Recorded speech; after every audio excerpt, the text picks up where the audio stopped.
So this is where we are now. Right now we have wars with Palestine, Israel, and Iran.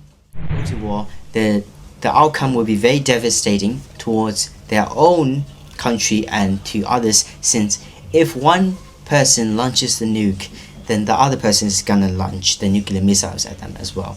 They were fighting. War basically means death.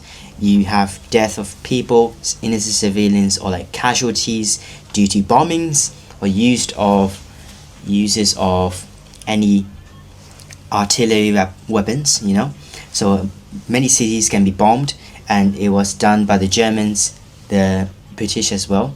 So especially the Americans, with the major invention of nuclear bombs by the inventor Oppenheimer, and this was during the reign of President Franklin D. Roosevelt. And under his rule, he commanded very good scientists to invent this nuclear weapon so that they can fully stop the war. But before they can deploy that weapon, Germany had to surrender, and they used that weapon on Hiroshima and Nagasaki, which were not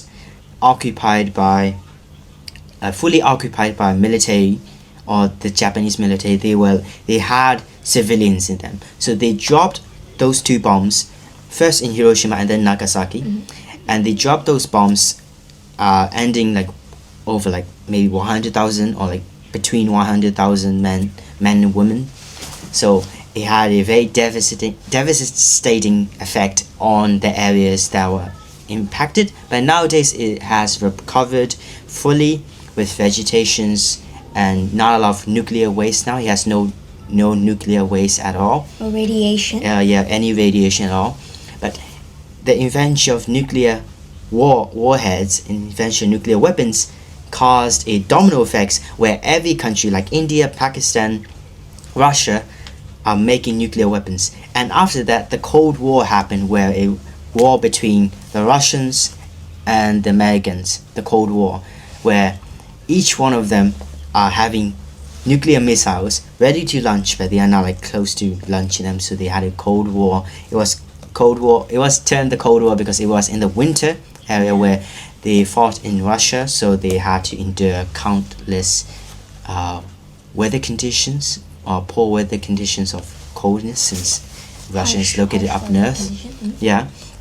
And after that, in 1945 it ended and Cold War happened, and now we are here, I guess, skipping a few years into the future.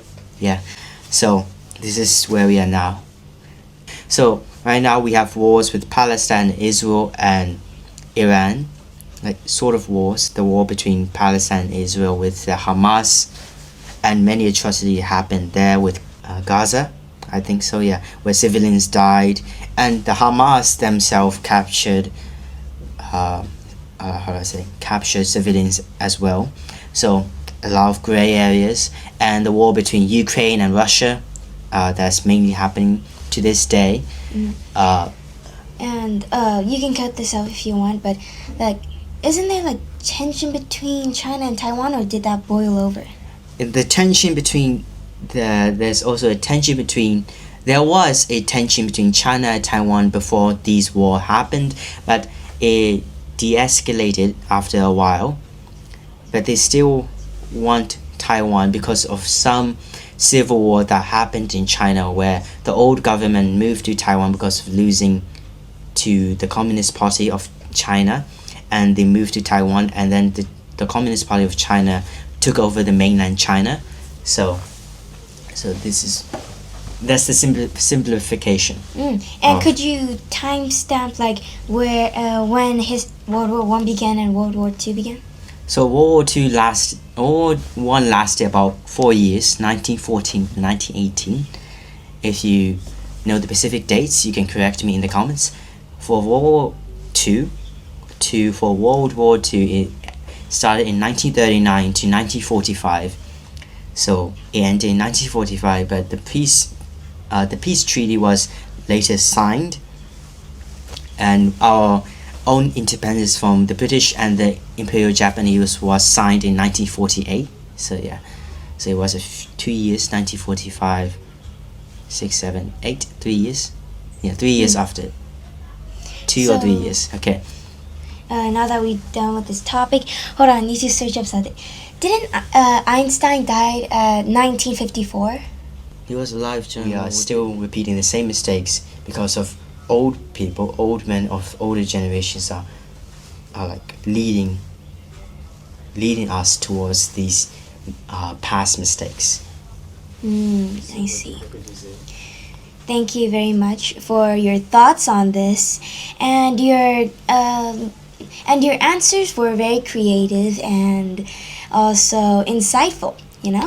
So I thank you very much for watching this video. If you enjoyed it, then you can like it, maybe share with some friends who wants to learn English as well.